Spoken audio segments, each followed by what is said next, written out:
नमस्कार। एक बार फिर से आप सभी का स्वागत है मेरे YouTube चैनल पर।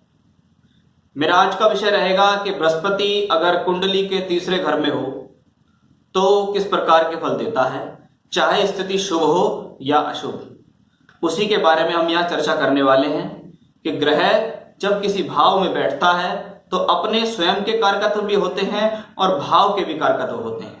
उन दोनों कारकत्वों को आपस में मिलाकर वो ग्रह परिणाम देता है। साथ ही साथ उसके साथ कौन से ग्रह बैठे हैं, वो कहां पर दृष्टि दे रहा है, कुल मिलाकर उस ग्रह का एक प्रभाव बताया गया है। बृहस्पति एक बेस्ट बेनिफिक प्लेनेट है।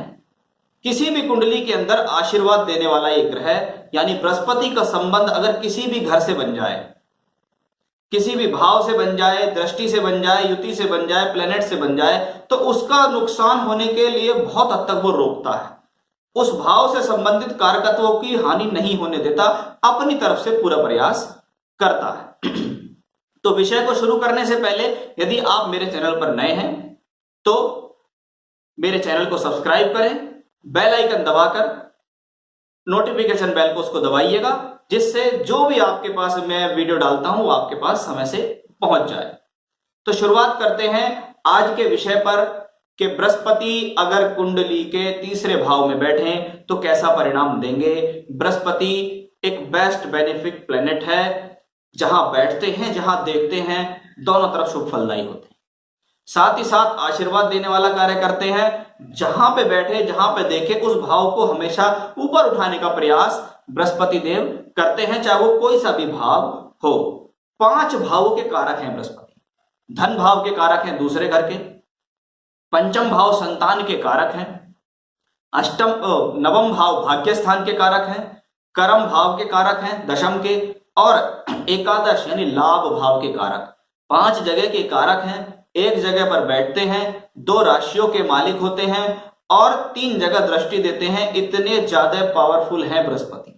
तो इनका योगदान किसी भी कुंडली में बहुत महत्वपूर्ण हो जाता है कि अगर बृहस्पति ठीक है तो कहीं ना कहीं व्यक्ति को संभालेगा।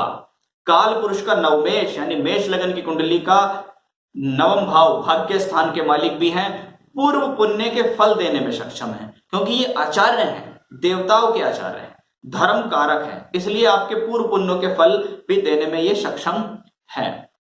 अब प्रभाव कैसे देंगे। ग्रह तीसरे घर में अगर बैठा है बृहस्पति, तो पहले बृहस्पति से कारकत्व और तीसरे घर के कारकत्व दोनों को एक साथ मिलाकर बात करते हैं। तीसरा घर शौक के लिए जाना गया, साहस के लिए, ज्ञान के लिए, प्रचार प्रसार, कम्युनिकेशंस, लोगों के साथ जुड़ना, मित्र, पड़ोसी, ऑनलाइन स्थिति होना, यात्राएं, इन सब के लिए ये तीसरा घर जाना जाता है। और बृहस्पति जैसा ग्रह जो कि एक अच्छा सलाहकार है, ज्ञानी है, धार्मिक है, गुरु है, अध्यापक है, अच्छी सलाह देने वाला है। जब ये बृहस्पति वहां बैठता है तो इसको समझिए कि एक अच्छा सलाहकार तीसरे घर के अंदर बैठा है, तो ऐसे लोग बहुत अच्छे सलाहकार अपने जीवन में होते हैं। लोगों को अच्छी सलाह देने में सक्षम होते हैं, मैनेजमेंट संभालने में सक्षम होते हैं। इनको कितनी बड़ी जिम्मेवारी भी आप दे दो, उसको ये बखूबी निभाने में सक्षम होते हैं।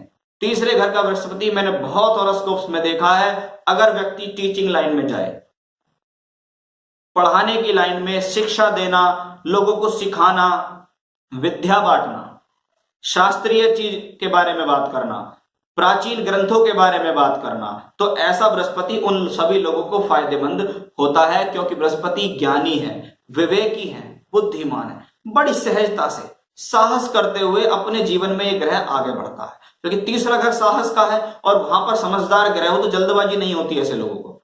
वो चाहते हैं कि मैं अपने जीवन में बहुत सहजता से चलूंगा और अचीवमेंट कर लूंगा, क्योंकि वो आचार्य है।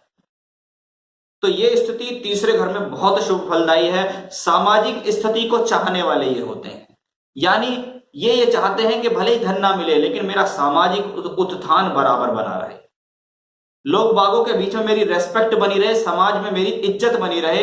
ऐसा तीसरे घर का बृहस्पति चाहता है, क्योंकि ये बहुत जिम्मेवार होते हैं। इनको कोई भी जिम्मेवारी आप दे दो, चाहे वो ऑफिस में हो, समाज में हो, व्यापार में हो, घर परिवार में हो, उसको ये बखूबी निभाने में सक्षम होते हैं। साथ ही साथ अब बात करूंगा कि बृहस्पति शुभ और अशुभ स्थिति के बारे में बात करूंगा मैं आपसे। मैंने यहां शुभ और अशुभ स्थिति को दो कैटेगरी में बांटा। जैसे पहले बात करता हूं मैं शुभ स्थिति। ग्रह बृहस्पति अगर यहां उच्च का हो, कहां पॉसिबल है? वृषभ लगन में। बृहस्पति स्व राशि का हो, यानी या तो तुला लगन हो या फिर इसको कह सकते हैं मकर लगन हो। तो बृहस्पति मीन में और धनु में वहां होता है। मूल त्रिकोण में हो, यानी फिर से ये तुला लगन के अंदर हो। तो यहां पर उच्च का मूल त्रिकोण स्वग्रही और मित्र की राशि में हो, जैसे सूर्य की राशि है, चंद्रमा की राशि है, मंगल की राशि है, बुध की राशि में भी इसको कह सकते हैं कि ठीक होता है।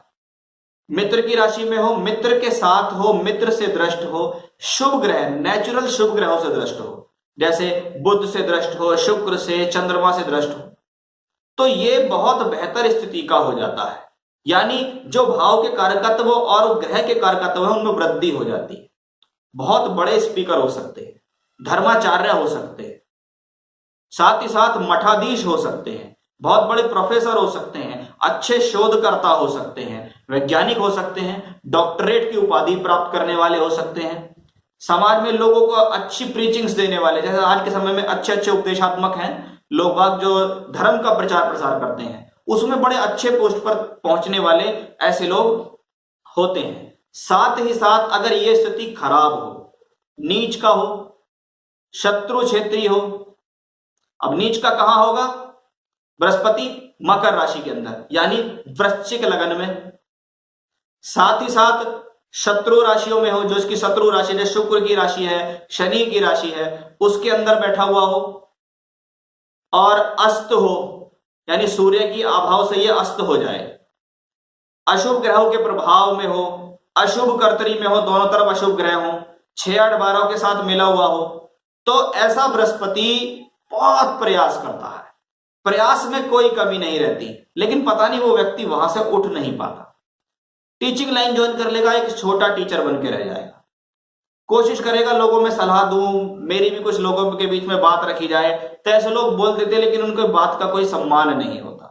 पूरा प्रयास करते हैं अपने आप को दिखाने का कि मैं बहुत एक्टिव हूं, बहुत होशियार हूं, मेरी बातों को सुना जाए, लेकिन उनकी बातों को कोई सुनता नहीं है। यही स्थिति उनको जीवन में पीछे ले जाती है। तो खराब स्थिति में भी ये प्लेनेट जो है थोड़ा बहुत फर्क दिखाता है, ज्यादा नहीं, लेकिन अच्छी स्थितियों में ये बहुत ज्यादा पावरफुल हो जाता है। अब इन दोनों में एक चीज कॉमन है, वह है वक्री। ग्रह अगर उच्च का हो, नीच का हो, कैसी भी परिस्थितियों में अगर वो वक्री है तो वो शक्तिशाली है। शक्तिशाली है, चेष्टा बली होता है, यानी षडबल में उसको एक बल एक्स्ट्रा मिलता है, वो है चेष्टा बल। चेष्टा बली हो जाता है। चेष्टा बली से मतलब है व्यक्ति, उसके अंदर कुछ ना कुछ ऐसी आदत है जो वो खोजबीन में लगा रहता है, वो प्लेनेट उसको आगे पुश करता है, अग्रसर करता है कि कोई बात नहीं है, हो जाएगा हो जाएगा। तो ऐसा प्लेनेट में कुछ ना कुछ अच्छी बात होती है, चाहे वो परिस्थितियों में कैसी में भी बैठा हो। अब कुछ कहते हैं कि नीच का ग्रह वक्री हो तो उच्च हो जाता है और उच्च का ग्रह वक्री हो तो नीच हो जाता है। ये कॉन्सेप्ट बिल्कुल समझ से बाहर है कि यार कोई नीच का प्लेनेट होगा, अगर वो सिर्फ वक्री होने से वो उच्च का कैसे हो जाएगा? आप कुछ सोचिए कि मकर राशि में बृहस्पति नीच है तो वो कर्क में कैसे पहुंच जाएगा?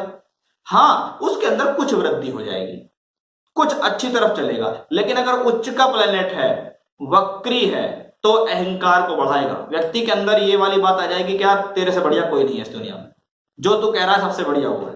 तो मैं समझता हूं उच्च का प्लेनेट अगर वक्री हो तो प्रॉब्लमैटिक कंडीशन में होता है। अब मैं बात करता हूं दृष्टिगत। बृहस्पति को 5वीं और 9वीं अलग दृष्टि प्राप्त है, इसको कहते हैं स्पेशल एस्पेक्ट, विशेष दृष्टि है। बृहस्पति जहां बैठे और जहां देखे कोशिश पूरी तरीके से करता है कि वो किस नुकसान ना करे।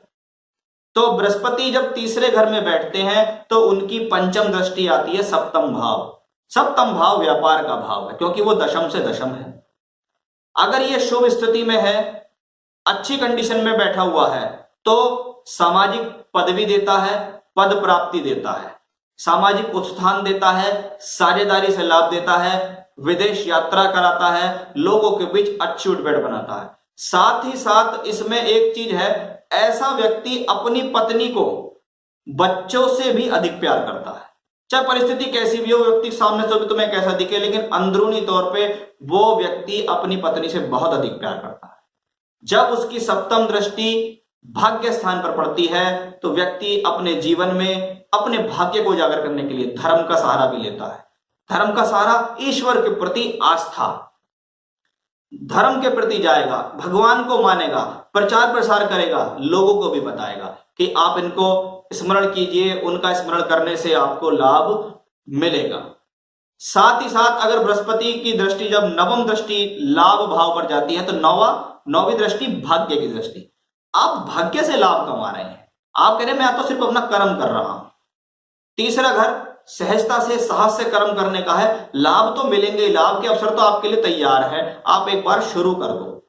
लेकिन अगर यही स्थिति अशुभ है, खराब है, पीड़ित है, तो इन सब फलों में कमी आती है।